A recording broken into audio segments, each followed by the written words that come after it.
Hi everyone, Chris here from IELTS Advantage with another success story. So today we have Daniel who's going to share his success with you all so that you can learn a few lessons from him and be successful yourself. So Daniel, can we start off just by you introducing yourself to everyone?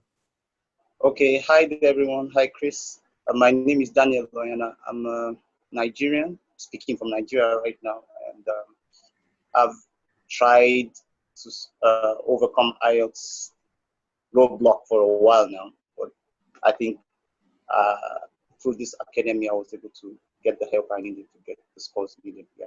Excellent. So can you share just a little bit of background information about your IELTS journey? You talked about roadblocks. Can you just share your experience with the test with everyone? Okay.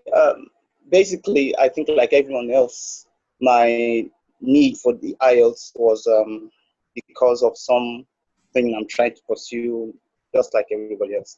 And I started out in 2015, uh, thinking that because it's just English language, it's no big deal.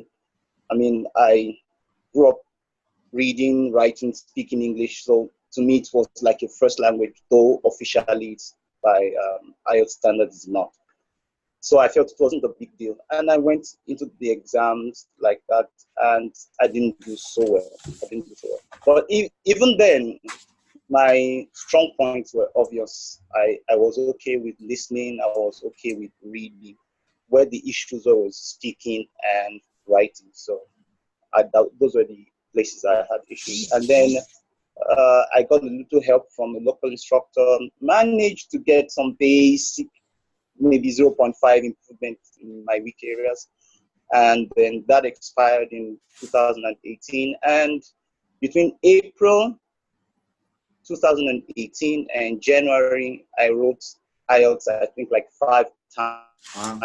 And each time 6.5 in writing, 6.5 in writing. It was, I tried so many instructors during this time, not a lot of them, maybe just some of their free tips and so on and so forth. So I totally get it when you say stuff like tips don't work. You have to understand what you're going to do and work with it. So, but then some people suggested that I should change maybe the provider because I've been going with British Council all this while.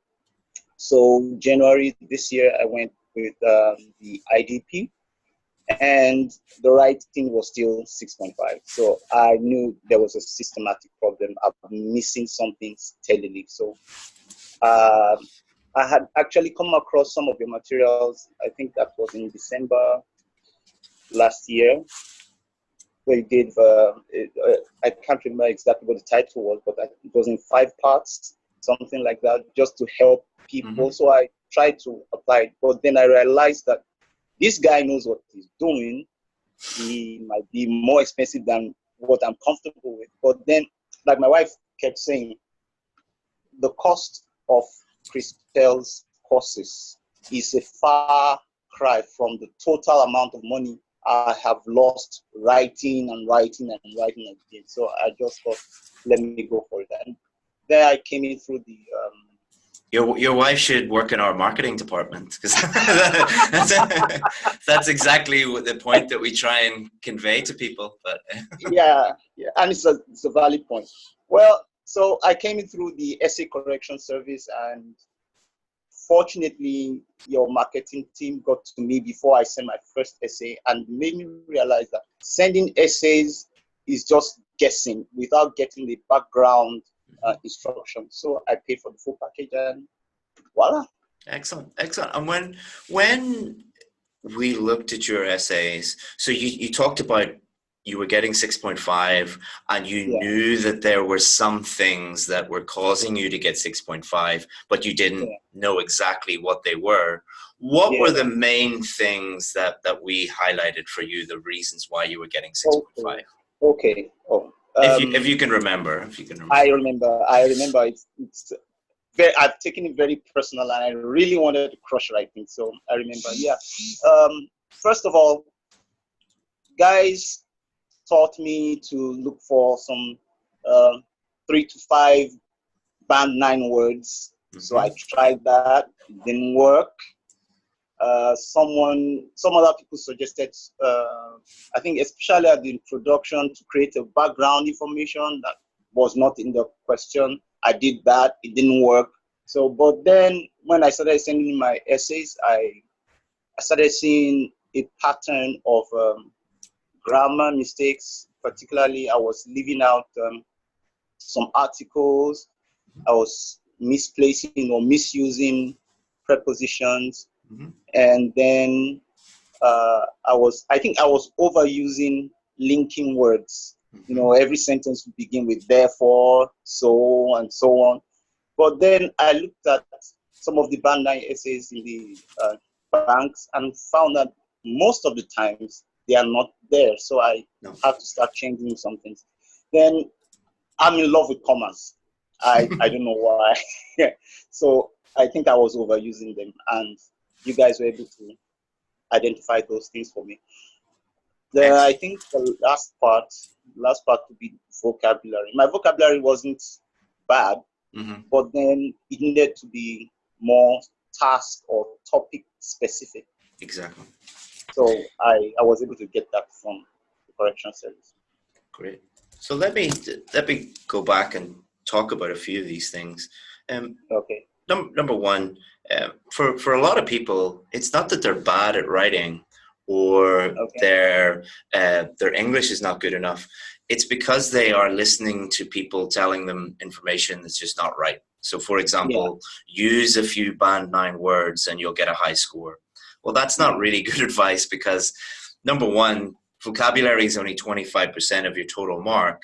And number two, if you're using a few so-called band 9 words and the rest of your words are problematic, then it doesn't matter what happens. Also, most of the people advising use some band 9 words are not teaching that vocabulary properly. So you don't actually know how to use those words in a sentence, which makes them completely useless. So that's just one example. Another example, you were saying you were told to write like background information in the introduction, and again, that's just a complete waste of time. So for people watching this, it might not be that you're bad at writing or you're bad at English per se. It might just be that you're getting the wrong advice, because unfortunately there's a lot of bad advice out there when it comes to IELTS. The other thing you were saying was you realized that you were doing some particular things wrong. One of them was you needed to work on your grammar, specifically articles, preposition, punctuation. For most people, for grammar, it's not that their grammar is bad. They need to relearn grammar. It's just they have 1 or 2 or 3 particular areas of grammar that are problematic. And once you fix those, just like the analogy I always use is, if there's a problem with your car, you don't get a new car. You find out the particular part of the car, and then you fix that problem. And that's a great way to think about if somebody keeps getting 6.5, you don't need to relearn English or relearn writing. You just need to identify the exact reasons why you have a problem, like you did with grammar and overusing linking words and not using vocabulary appropriately. Because your vocabulary wasn't a problem. It was your ideas, your attitude to vocabulary was the problem. And and that's really difficult for us to convey to people, because they keep thinking, how do I use band 9 words, or how do I use high level words? And we tell them, forget about that. Just use the vocabulary that you have, and use it effectively and accurately, and then you'll do well. You'll do well. So obviously you had to improve different areas of grammar and improve your writing skills, but most of it seems to be changing your attitude and changing your mindset about things. In fact, I used to think the more I wrote, the better I did. My typical task 1 report usually came to around 250 words, and my task 2 essays sometimes reach 400 words. So no time to proofread, no time to go over things, but I'll be feeling cool that I wrote a lot of stuff and all that. But didn't work. I was surprised. I was surprised when I was writing, following you kept saying focus on function rather than sentence structure. So I followed it, and I was surprised I could make my points with fewer words. 270 for task 2, 170 for task 1, almost every time. I was shocked. I was shocked. So I'm a public speaker. I'm a published author, so I tend to write a lot of words, trying to express myself. So I guess that carried over into my IELTS. Yeah, hopefully it helps that area of your career as well. And I mean, instead of using fancy words, you'll be focusing on being on clearly communicating with your audience. So that's great. So if there was anyone in your position who's struggling and keeps getting 6.5 in writing, for example, apart from the obvious of joining the course that I have, let's not turn this video into a marketing video, but let's say someone who can't afford to join our course. What advice would you give them? Basically, I think I'll give them the same advice I've got from you guys. So I'm quite comfortable if this was a marketing video. I don't mind, but in fact, I'm trying to get a lot of my friends onto your course and trying to persuade them that it's worth it, and it is. But first things first, keep it simple. As you keep saying, don't overthink things, don't overdo things. Just keep it simple. There was this the barbershop approach. I can't remember something. Coffee shop. Coffee shop. Okay, fine. Yeah. The task asks you to give your opinion. Give your opinion. Just develop it. The task asks you to discuss it. Discuss it. Just don't overthink. Then, well, I think with this second part will require help. Somebody will have to help you identify what your weaknesses are. So like those on the Facebook platform, tell them what are those areas that people keep pointing at as areas that need correction, whether the ideas need to be developed or grammar or something. Focus on those few things. Stay on task. Sometimes people write off point and they don't even realize they've gone off point. I think it's important to stay on the task. And lastly, you have to work. You really have to work. There are no magic tips anywhere. So you have to work. And I don't know how I got this idea, but what I did was I got copies of the official IELTS writing sheets, made copies of them, and then got used to what my handwriting looks like on the paper for 150 words as against 250 words.